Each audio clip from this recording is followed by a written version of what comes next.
In May of this year, during Mental Health Awareness Month, I had the honor of having a live Q&A discussion with psychologist Dr. Laurie Little of the Lindner Center of Hope.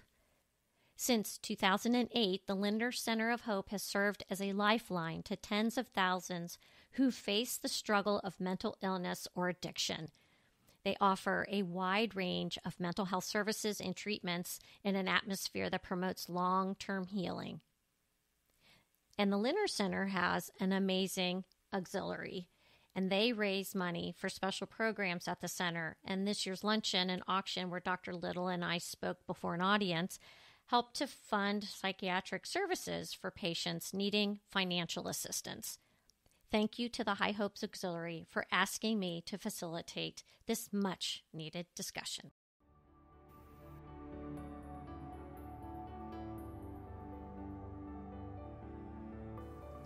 Health, wellness, career, relationships, and everything in between. We're removing the taboo from what really matters in midlife. I'm your host, Michelle Folan, and this is Asking for a Friend. Welcome to the show, everyone. Today's guest is Dr. Laurie Little. She is the Chief Patient Experience Officer and a staff psychologist at the Lindner Center of Hope. Her areas of expertise consist primarily of dialectic behavior therapy, and I'm going to let her explain that to you.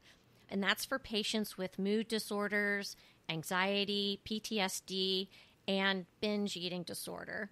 Dr. Little also specializes in working with patients who are considering or have had bariatric surgery. Welcome to the show, Dr. Laurie Little. Thank you so much. So happy to be here, Michelle. As you all know, as I said in the previous intro, Dr. Little and I got to sit down in front of a large audience and have this discussion. But it was worthy of having another sit down so that we could actually do this as the podcast for Asking for a Friend. So thank you for joining up with me again and doing this. Absolutely, my pleasure. We haven't talked a lot about mental health on the show. We talk about wellness, but I lump mental health into that wellness piece. And statistics show that 1 in 4 Americans suffer from some type of mental illness. I want to ask you, why is it that women in midlife seem to be particularly susceptible to emotional and mental issues? It's a really great question, and I think that there are a few reasons why women in general are more susceptible and women in midlife. We know that the rates of mental illness among men and women are actually the same, but what illnesses women are more likely to have differs from what mental illnesses men are more likely to have. Women in general are more vulnerable to certain factors which overall make us more vulnerable to having some mental health issues. Sadly, 1 in 3 women across the world are survivors of some kind of abuse, whether it's physical assault or sexual assault. We know that the experience of trauma greatly impacts our mental health and mental well-being. Unfortunately, women in general are more vulnerable to experiencing abuse. We are more likely to also be caregivers. That's just part of our role still. As women, we're often doing a lot more of the caretaking of our children and caretaking of others, and that's an extra burden that is placed on women, which absolutely can affect our well-being and our mental health. In general, this just makes women more vulnerable to experiencing mental health issues. We've talked on the show about the invisible woman syndrome, and you do hear about it in social media. Women, like you said, are often defined by raising their children, caring for their home. We have our aging, ill parents.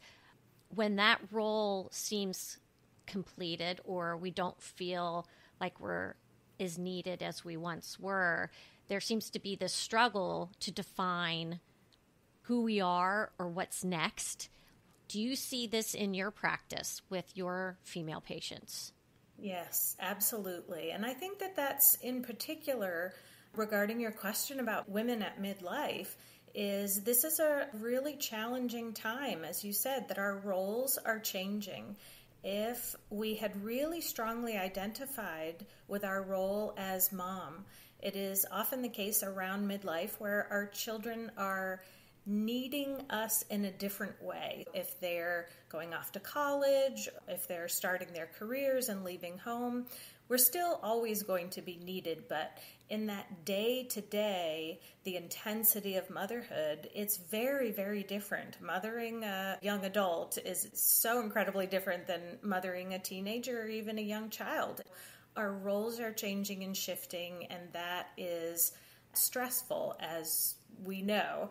Also, our career paths are changing around that time of our life. Many women might be re-entering the workforce, or if they've stayed in the workforce, then oftentimes midlife is an opportunity for us to really ask ourselves, is this what I want to be doing for the second half of my life?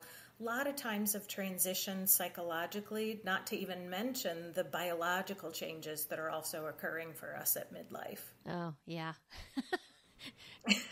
I hear you on so many of those pieces there. But then how do you work with these patients? Because there's a lot of layers there. Absolutely a lot of layers. My training is in a type of therapy you mentioned earlier called dialectical behavior therapy, or DBT. This is a type of therapy that was actually created in the early 1990s, but now has really shown to be so effective with so many different populations. To describe it in a nutshell, the concept of what dialectical means is that two things that on the surface can sound opposite of each other can both be true. The primary dialectic in DBT is the concept of acceptance and change. We teach our patients the concept of being able to fully love and accept and embrace themselves exactly as they are, while also at the same time we can learn new skills. We can learn skills to manage our very intense distress tolerance skills. We can learn how to have healthy self-care, to better identify what our emotions are. We can learn skills about how to be more effective interpersonally, being more assertive, learning when to set some boundaries, say no, or ask for help. And then the core skill that we teach patients in DBT is called mindfulness. And that's really an opportunity to learn how to be more present, how to be more aware of our thoughts and our feelings and our body sensations, but really learning about a philosophy which helps us to be more in the now versus all the regrets and ruminations from the past or the fears and anxieties about the future.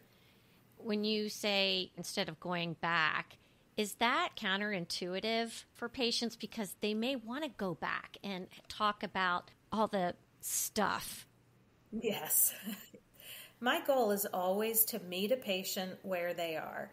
And if this is something really important for someone to process, what is their experiences, what has happened, why has it happened? A lot of people want to understand, why am I the way that I am? Why do I think the way I think and feel the way I feel? And they really want to trace back their history and their childhood, which is totally okay and understandable. And I would never discourage a person from doing that. A lot of our time is spent trying to understand where this may have come from. And yet, the "and" is that a heavy emphasis is placed on how will this help me now? How is this going to help me? Because there are a lot of things that we're never really going to fully understand about our past. And can we be okay with that? Can we learn in the now to love and accept ourselves with all of our quirks and all of our uniqueness and all of our strengths and limitations? Can we love all of ourselves and also continue to work towards change? The patient's not broken and they don't need to be fixed. Correct. But do they need to be part of the solution? So what I mean by that, how do you get them to accept their role in the process if they're feeling super hopeless or if they're just not self-aware at all? Really good question. And a lot of patients that I see sometimes will come in feeling very hopeless and often looking for something outside of them to solve the problem. What I will say, when a person is coming in feeling very hopeless, that's a strong indicator of a severe depression that's going on. And so the first thing I would want to do is have the person meet with a psychiatrist or practitioner to really evaluate whether or not medications is warranted. Depression is an illness, and we want to treat it and think of it just like any other medical condition. A person might benefit from some medications to really help them with the severity of their depression, which will then help them utilize therapy a little bit more. When you're hopeless and you don't see any way out, it's really hard to even imagine that therapy is going to be useful for you. I hear that a lot. Well, I'm not sure what you're going to be able to do. We want to do that medication biological piece first. Outside of that, then a lot of the principles in DBT, in which the way that I work, is really helping patients understand the difference between fault and responsibility, meaning that it is not our fault that we are the way that we are, we feel the way that we feel. It's not our fault, and yet it is also only our responsibility to be able to make our lives different. Many times people will come to me and they're stuck in this place of feeling very angry about their past, angry of the things that have happened to them, and they have every right to feel very angry because it wasn't their fault. And there's a bit of a grieving process that we go through of coming to accept our realities, accept what has happened to us, and also recognize that I'm not at fault for the things that happened to me, but nobody's going to rescue me. Nobody's going to fix this for me but me. Really emphasizing the sense of personal responsibility for making the lives that we want to make. As you're working with these patients, what types of behaviors manifest? What are you seeing in these patients typically? Really, at its core, people will find lots of different ways to manage suffering. I see patients that use substances, might drink too much alcohol, smoke or use a lot of marijuana. I see patients that shop excessively, try to accumulate things because they imagine that will make them feel better. I see patients that will sometimes even hurt themselves. Anger can be really a difficult emotion for women to experience and express in a healthy manner. Sometimes I'll see women that lose their temper, yell at their spouses or their kids, and then feel incredibly guilty about that afterward. The behaviors are pretty wide-ranging. At its core, though, people are doing the best that they can and imagining that something outside of them is going to make them feel better. Big lesson or theme in DBT is that peace and happiness comes from within. There's no object you can buy, no substance that's going to give you eternal peace. Learning how to be mindful and present at its core is how we actually experience peace and happiness in our lives. Well, you and I had joked about this when we were together on stage. I made the comment, we all have Amazon, stopping at our houses multiple times per week. But when you say compulsive shopping or other compulsive behaviors, how do you define what is compulsive? Great question. With any kind of compulsive behavior, if a person feels like they absolutely have to, or they really can't stop themselves, if a person was shopping so much and they felt like it was out of control. There's this element of feeling out of control with the behavior. But also if you were shopping so much and it was having a lot of negative consequences, if you're racking up bills, if you're taking rent or food money in order to manage this compulsive shopping, that's problematic. We really want to look at what are the negative consequences associated with the behavior. If there are lots of financial, emotional, or even social negative consequences, if people are complaining to you that this is a problem, then that's a big red flag.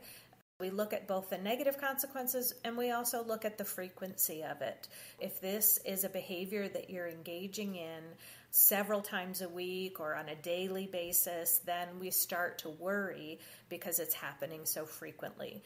It's very normal for all of us to shop or have a bad day and buy something to perk us up or cheer us up from our bad day. That is normal. If that's happening on a regular or consistent basis, or you really don't know how else to take care of yourself, if shopping becomes the only way that you know how to make yourself feel better, then that's when we start seeing this as problematic. Okay, you would lump probably eating a whole package of Oreos or drinking a whole bottle of wine by yourself in that same category. In a way, yes. Again, it's something that we all might do rarely, but absolutely, if this is happening on a consistent basis, I would want to have that person talk to someone about it. What about excessive plastic surgery or dermatologic procedures? Are those in the same category of patients you see? I think in those circumstances, again, what I really try to emphasize with patients is trying to understand, tell me your why. What are your goals? What are you hoping to get out of this procedure? When people are saying things like, I feel good about myself, I just want a little tweak, I want a little smoothing, I just want to feel a little bit better about my appearance. To me, that's a very normal, very healthy approach that most women take towards plastic surgery, dermatological, that's a big word, procedures. But when I start to hear things like, I feel horrible about myself, I have to change this part of my body, this about me is so awful, it's intolerable, and I need it to be changed. We're kind of talking about want versus need. We're talking about this core feeling of not feeling good enough. When people imagine, oh, after I have this plastic surgery, I'm going to be so happy, my life is going to be so much better. These are red flags because there's nothing that we can do to the outside of ourselves to really make us feel happy sustainably or for a long period of time. It's really unrealistic expectations. And I think, unfortunately, more and more men as well are utilizing plastic surgery and other procedures, and some people can get addicted to this. They get that sort of temporary pleasure, joy, and keep doing it in order to sustain those feelings, those positive feelings, but also because underneath they really feel like something's flawed and broken that they need to fix. I think this is really good conversation. I love this. Can you address some of the recent data around the adverse side effects of alcohol consumption? Really, how much is too much? And we do talk about alcohol on the show quite often, but I really want to get your opinion from a psychologic perspective. There's a lot of controversy about the use of alcohol and what is appropriate, what is healthy, what amount is reasonable.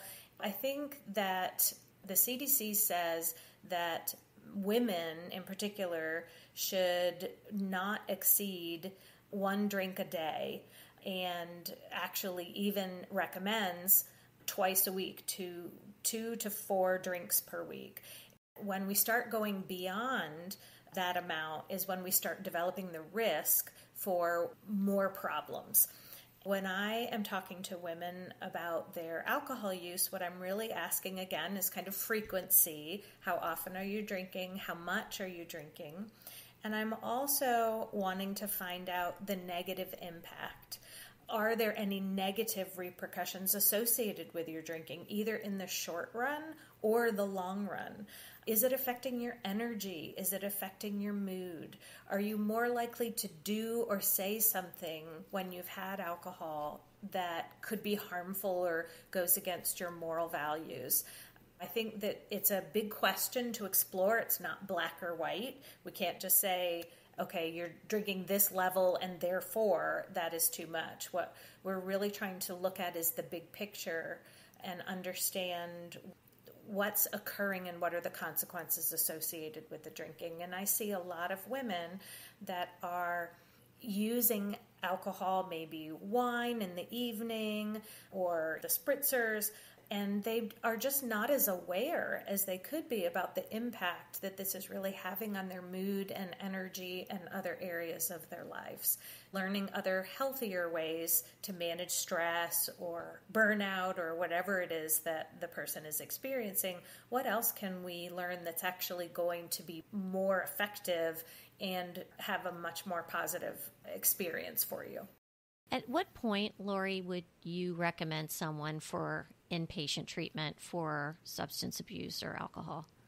For inpatient treatment, we're really going to be asking about signs of withdrawal. So if a person is drinking so consistently on a daily basis, and they also feel like they need alcohol all the time, so that if they don't have alcohol, they start to notice different physiological symptoms, that's when we're really talking about inpatient treatment, because we want that person to safely withdraw from alcohol. There are certain drugs, alcohol being one of them, that if a person withdraws without medical intervention, they're at higher risk for having a seizure or having some medical complication associated with that. We want to make sure that someone is being supervised medically, and there are also some medicines that can help it be a less painful process than it needs to be. Well, and they'd also get that support, psychological support, that they can help navigate that, because I know that just a lot of physical and mental things that could go on with that. That's really interesting. If someone is doing inpatient for withdrawal, that depending on what the substance is, it might take a couple of days for that initial withdrawal symptoms to dissipate. Mm-hmm. And we're also then providing resources and education and really talking about, okay, now how are you going to maintain this? If sobriety is your ultimate goal, what's the level of treatment that you may need? And we actually have different levels of treatment, so that a person inpatient is what we really think of as the most intensive level of care for someone. But we also have step-down treatment, which is called PHP, or a partial hospitalization program. In a PHP, a person is going to get treatment Monday through Thursday, Monday through Friday from 9 to 3. And so it's really a big chunk of their day. That's a very intense treatment. And oftentimes when people are coming out of inpatient, they might step down to a partial hospitalization program. Okay. We also have what's called an IOP, or an intensive outpatient program. And those are usually a couple of hours, a couple of times a week. And then the lowest level of care is outpatient therapy, and that's where you would see your provider for 45 minutes once or twice a week, or even less than that, depending on what your needs are. Can you differentiate for the listeners anxiety and depression from bipolar and then personality disorder? I know that's a big, hefty question, but I think there's a lot of confusion out there as to what is what. It makes sense. There is a lot of confusion. I'll talk in very generalities. The difference between anxiety and depression, even though they very often go hand in hand, so it makes sense why someone might not understand the difference, because oftentimes when we have chronic anxiety that isn't treated, we will become depressed about having this anxiety. And vice versa, if we have depression for a long time that isn't being treated, we can become anxious that our depression will never get better. So anxiety is characterized by thoughts that are worrying, what-if thoughts, catastrophic thoughts. Our body, when we're feeling anxious, we feel our heart racing, we are breaking out into a sweat. We can even have panic attacks where we feel like we're having a heart attack or we can't breathe. Anxiety is really characterized by a lot of tension in the body and a lot of worry, ruminative thoughts. Depression is really more when I feel sad, I feel down, blue, hopeless. Oftentimes with depression by itself, we can have low energy. We feel fatigue. We don't have an interest or enjoyment in things anymore. We might not even have an appetite, so we might lose weight, or we might be using food to cope, so that leads to weight gain. But again, depression and anxiety can co-occur, so sometimes it's difficult to tease out. A bipolar disorder or a mood disorder is where we have episodes of depression, but then we also have these other episodes that are called manic episodes or hypomanic episodes. And in those episodes, people can actually really enjoy them because your mood is really elevated, you're really happy, you feel on top of the world, but it's not your regular normal happy, it's over the top. I feel like I can do anything, I can accomplish anything. Oftentimes people will really make impulsive or poor decisions because I feel like I can do anything. I'm going to move to California and become that actress that I know I've always been meant to be, and spontaneously drop all of their responsibilities. People are typically in a manic episode are not sleeping or getting very, very little sleep, and yet still engaging in lots of activities and behaviors. Their thoughts are going fast, they're talking fast. And these episodes can last for days, weeks, or even months at a time. And this is not good for the brain, and it's not good for one's life to be in a manic episode. We have these manic episodes interspersed with depressive episodes, and that's what differentiates a bipolar, meaning 2, disorder from a regular depression. Got it. Then what is a personality disorder? That one's a little bit harder to identify and a little bit harder to explain, but I'll do my best. We have different types of personality disorders, and usually the behaviors that we're seeing, we've seen in childhood or adolescence. It's something that is lifelong. It affects all aspects of the person's life. It affects how they interact with other people. It affects their mood. It affects their job. When I was talking about DBT earlier, dialectical behavior therapy, this was a treatment that was originally created for people with a personality disorder called borderline personality disorder. So that's an example of a personality disorder. And in BPD, it's where individuals have very intense mood fluctuations. So instead of the bipolar where we might see weeks at a time of a certain mood, in BPD, we're going to see mood fluctuations rapidly. 1 hour, a person can feel really happy and on top of the world, and then the next hour they can feel despondent. And then 30 minutes later, they might feel enraged and angry. So there's a lot of mood lability and mood changes, a lot of behavioral dysregulation. So oftentimes people with BPD are destructive to themselves. They chronically have suicidal thoughts, and they can lose their temper, get angry and enraged at other people. So they have difficulties, obviously, with their social relationships. This is going to affect them occupationally. This is affecting their mood. So it's affecting all of these areas of your life. That's what we would say is a personality disorder. It affects so many domains, and it's long-standing. And typically personality disorders are more resistant to treatment, so they take longer for people to make changes in their behavior. Does obsessive-compulsive disorder fit in there? No, OCD is not a personality disorder. Okay. It's a different type of mental illness, but it's not considered a personality disorder. I won't complicate guests by going into, we actually have an OCPD, obsessive compulsive personality disorder, but that's something different than OCD. Okay. There's a lot of terms, a lot of letters, a lot of stuff, but OCD is not considered a personality disorder, and it actually is a condition that we have a lot of ways that we know we can treat it. So people often avoid treatment when they have OCD, one, because they don't even really fully know they have it, and two, it's so overwhelming that they often avoid treatment. It's actually a form of anxiety. It falls within the anxiety disorders category.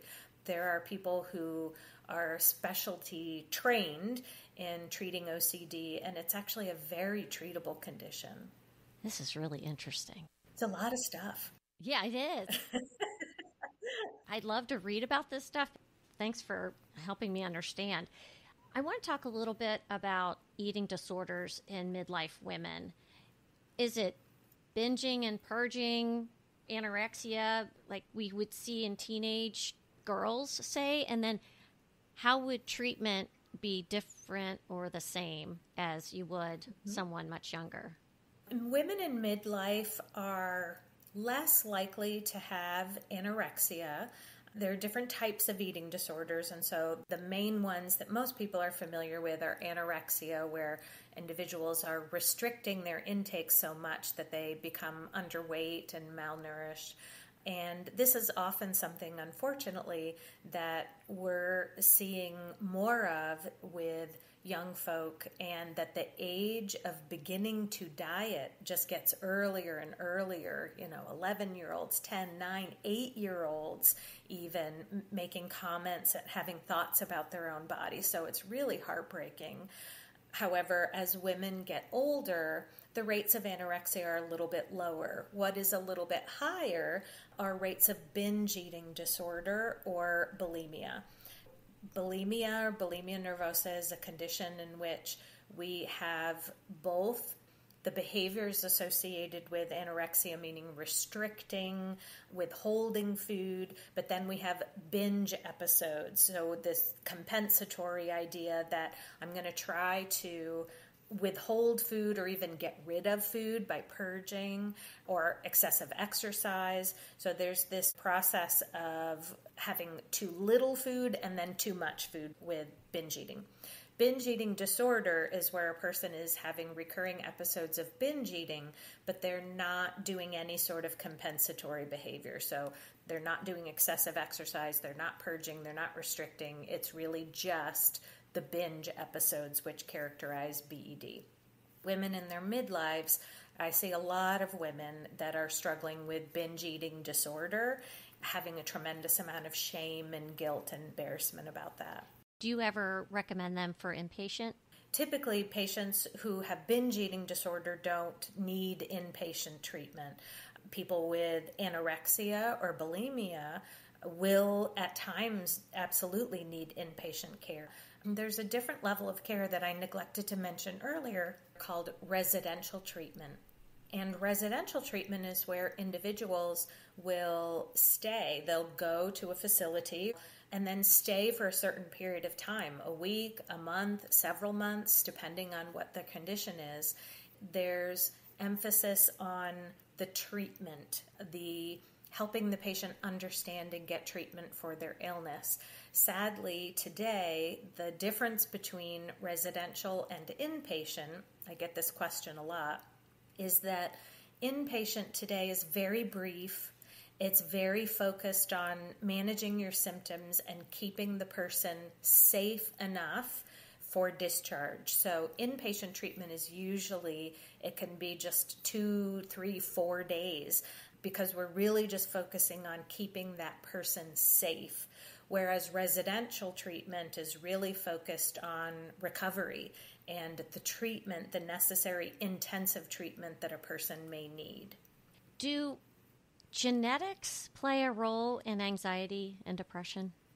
Absolutely. We know that when our parents have some kind of mental illness, that makes us predisposed to having something as well.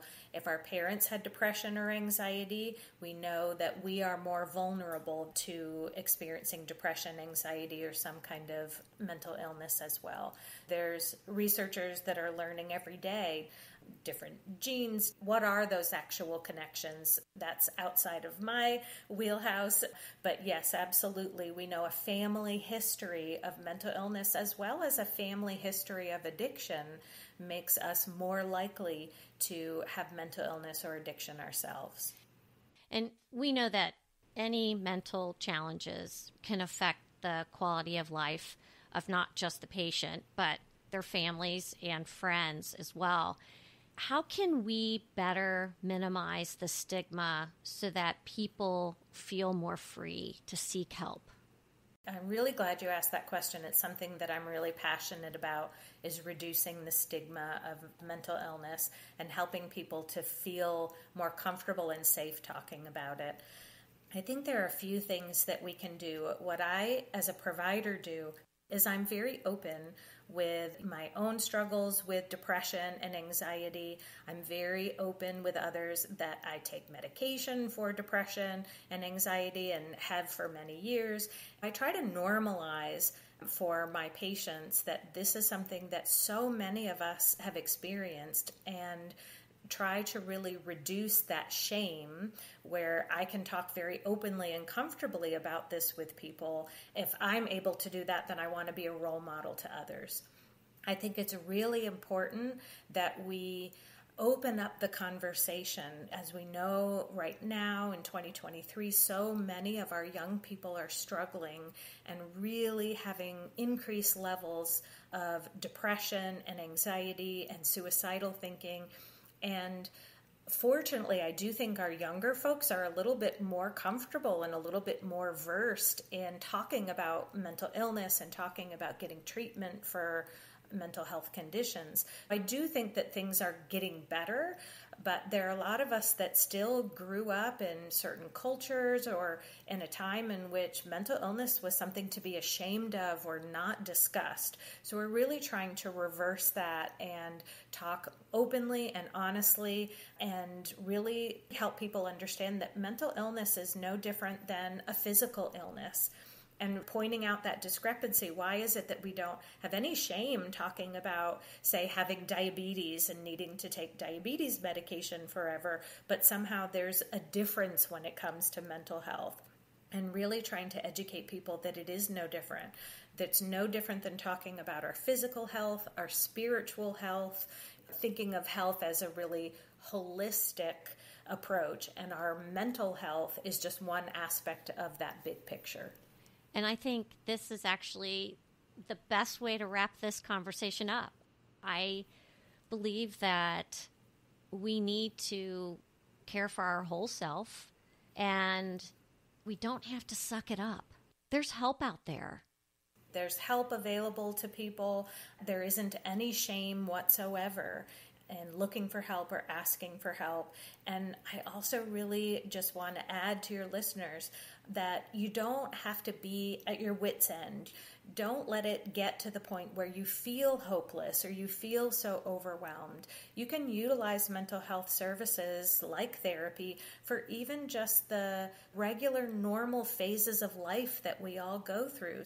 If you're having empty nest and you're feeling sad and really struggling with what to do with yourself, therapy is a great time to be able to explore some of those questions about yourself and your identity and your role. Don't let it get to the point where you feel hopeless. Really nurture yourself and do some prevention as well. Wonderful. Laurie Little, it was an absolute pleasure having you today. Thank you so much, Michelle. It was a joy. Thank you. If you or someone you know is in emotional distress or in a suicidal crisis, please dial 988 for the Suicide and Crisis Lifeline.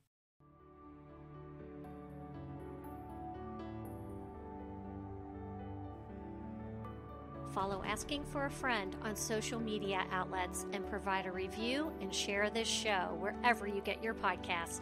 Reviews and sharing help us grow.